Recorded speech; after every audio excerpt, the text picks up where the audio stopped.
Hi everyone and welcome back to the channel. Today I'm here to show you how to do this really easy sunflower bookmark. To do so, we're gonna need 3 different type of yarns. These are the colors that I'm using. They are all from the Women's Institution. If you have different shades of them, I get these ones on Hobbycraft.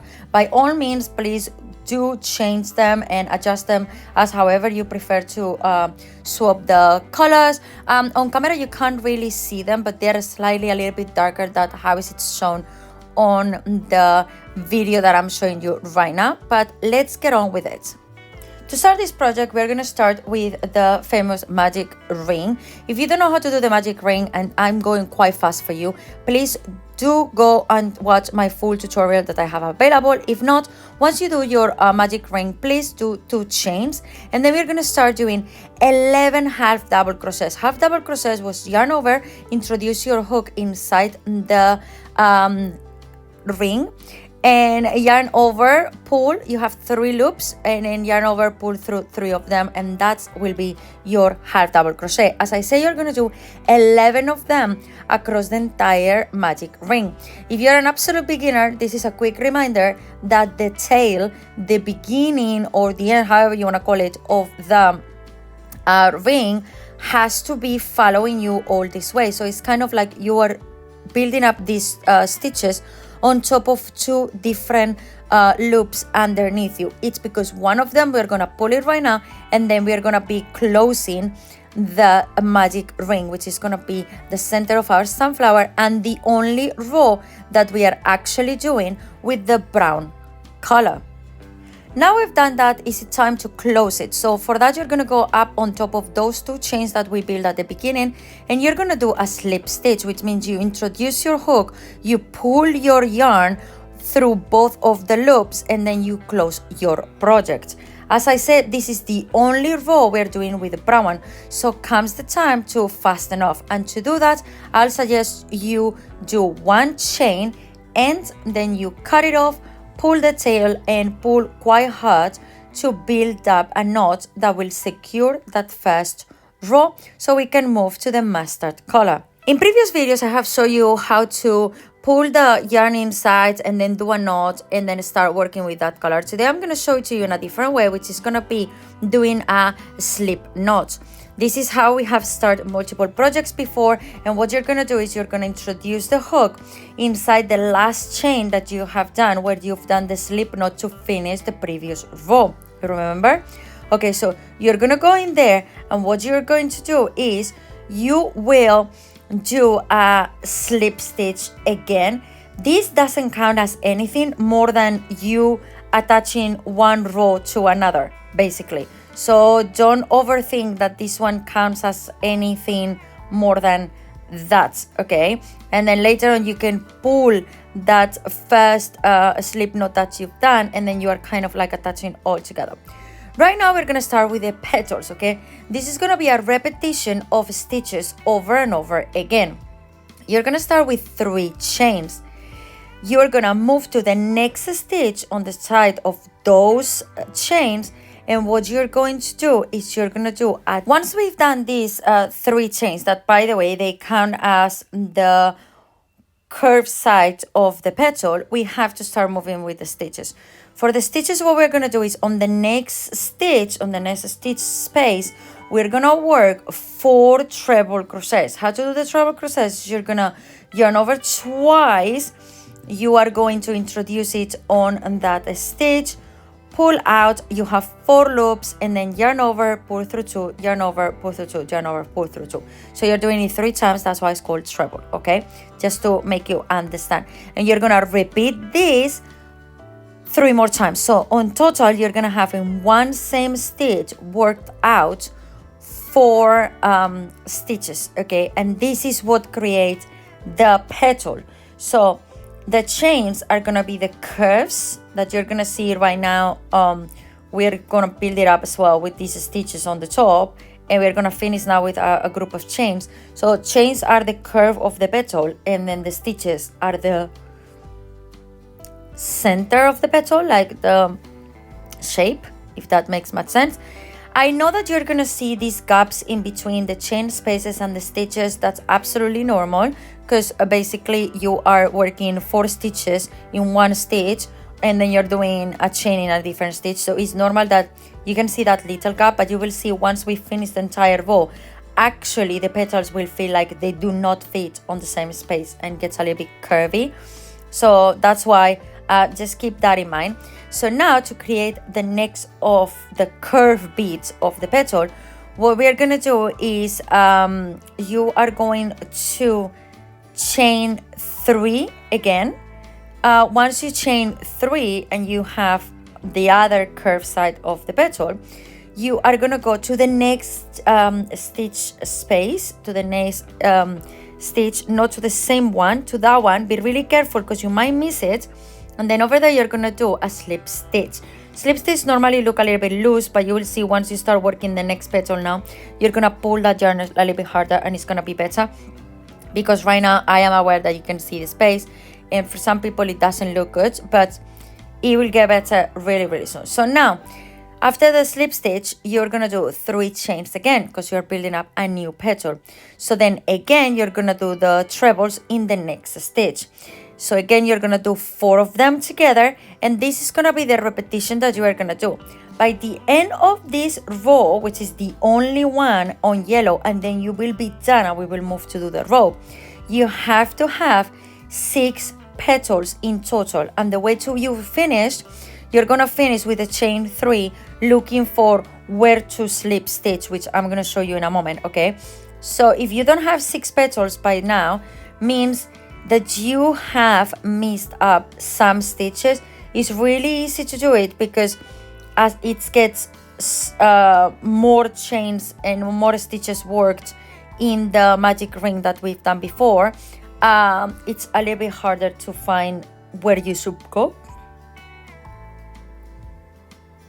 But you just have to keep repeating yourself, chain 3, the 4 stitches in one space, which is the next stitch, and then another chain 3 and the slip stitch, and then so on, as I say, until you have 6 petals on your last row of the master color, which will have come up from that. You might have missed some stitches, or you might not have done the chain 2 and the 11 stitches that we did with the brown one before, okay?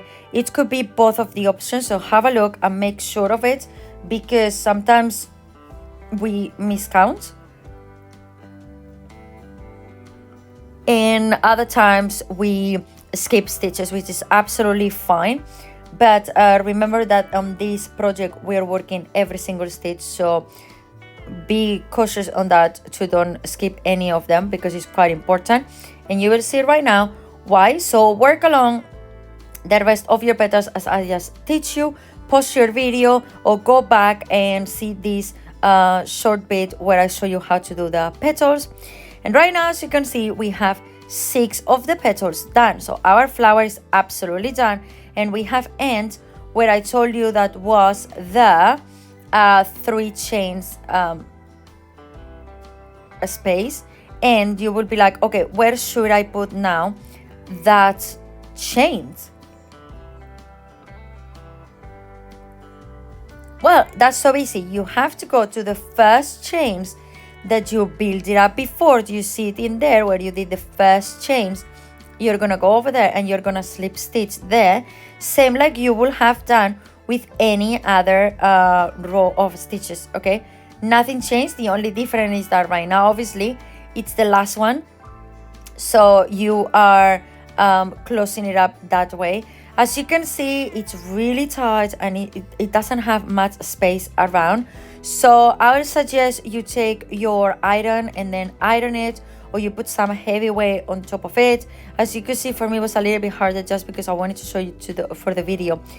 And yeah, the petals don't stay. And to fasten off, as usual, I would suggest you do 1 chain and then you cut it off. I will then suggest you as well that you take both of the beginning and the end of the mustard, you do a little knot in there, and then you start like I'm showing you right now to do the sewing. So you're gonna go through all of the stitches that you have created through the petals, pull through it, and hide those ropes away from the project. That's really simple and easy. I show you multiple times how to do this, so you shouldn't feel lost on this one. And I see you once you've done that to start doing the leaf and the rope that will be attached to the leaf and the flower. Now that we finished with the flower, I changed for a 3 millimeters, and how we're gonna start is with our slip knot. Once we've done the slip knot, which by the way, if you don't know how to do it, I have a full tutorial about it as well available. We are gonna go through the chains and we are gonna chain 9 plus 1. So yes, you're chaining 10, but what I mean with the 9 plus 1 is that we are only gonna work on 9, and we have one that is extra, that is kind of like our first kind of stitch worked in there. I know sometimes doesn't make any sense. Just do 10, and remember that you're gonna start working from the first one from the hook. So the one that is on the hook, we are not working on that one, we are working on the other one, on the next one. And the stitches that you're doing right now is to build up the leaf. You do not start this row with the chains to create the cord, okay? Keep that in mind, that we first have to do 2 rows of the leaves on the stitches I'm showing you in the next clip. When we come here, we are gonna do, skipping that one, on that one, we are gonna make 1 single crochet there. Then we are gonna make 1 half double crochet. So yarn over, go through that one, and means you go through 3 of them. That's our stitch number 2, sorry, no, our stitch number 2 there. Now you're gonna make 2 double crochets on the next 2 stitches. So that's stitch number 1. Double crochet is you go through 2 and then you go through 2. Now you do it one more time. So you go through 2 and then you go through 2. Now you're gonna make 1 treble crochet on the next one. So over here you do the treble crochet we saw before. Okay, treble crochet over there. Now we're gonna do 1 double crochet,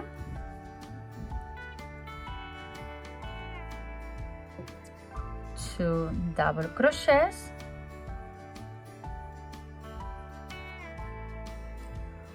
1 half double crochet. So yarn over, we're on that one. Half double crochet means you go through 3 of them, and on the last one there we're gonna do 1 single crochet. So 1 single crochet, you're going to chain 2, so chain 1, chain 2, you're gonna do again on that very same one another single crochet. Okay, and there we go. Okay, can you see what we're doing? We're doing the shape of the leaf, so that's why we are playing with different size and stitches. There you can see a little bit better. Okay, so again we are working our 9 stitches. You can count them: 1 2 3 4 5 6 7 8 and 9. You need to start on that one, so you're gonna start with a half double crochet that goes in there. So that's our first half double crochet. Now you're gonna do 2 double crochets on the next 2 stitches. So you come here. I know when it's quite dark, the yarn sometimes it's a little bit hard to see it. I hope you can see it good enough on the camera to understand what I'm doing. Another double crochet over here. We are on our 3rd stitch. Now you're gonna do the treble crochet on the next one, which is this one. So remember, it's going through 2 3 times. Nope, one more time, thank you. Now you're gonna do 2 double crochets over this one, 1, over this one is our second. Okay, now we have 1 half double crochet to work, which means all 3 go there. Now we have 1 single crochet over here, which is the end of our leaf, and then on that one, that it was the first one from the other row, you are gonna go and do a slip stitch, which is gonna close. Have you seen how I took both? It's going to close our row. Okay, so there you have our beautiful leaf there. Okay, and now to connect with the flower, what you have to do is 45 chains. I mean, it's the same like always. Here you have them done. You can see it's long enough. This one I have done it for like a 6x9 book, but by all means, if you needed to make it any longer or any smaller because of the book size being different, do so. We haven't finished it yet. As you can see, it has to be sewed, but more or less you can see how is it gonna look right now. There are a lot of style of bookmarks out there where you will see that they are a little bit thicker. This one, I'll not suggest you to do it thicker, because I'm gonna take right now one of my notebooks and I'm gonna show you already how do they look like. You need to think that the normal bookmarks that come attached to notebooks and books are quite thin, like they are a really flat, thin rope. And if you make it any thicker, what is it gonna happen is like your book, it's gonna open up, and 1, you're gonna damage your book, and 2, what is it gonna happen is that you might lose your bookmark, and then what will be the purpose of the bookmark if it's coming out of the page that you have placed it in. Okay, keep those things in mind at the time of considering if you want to make it any thicker, the, let's say, the rope of the flower or nuts. I'm gonna, as you can see here, I have this one, the notebook, so you can see this design, it's made to have the leaf and the flower out of the book, both of them, so you can see already how it is, how open those pages are. So anything thicker than that is just gonna have a big possibility that you will lose your the mark that you create on those pages, because it's just too thick for the small space, the small gap that you are creating. But again, it's like usual, it's entirely up to you.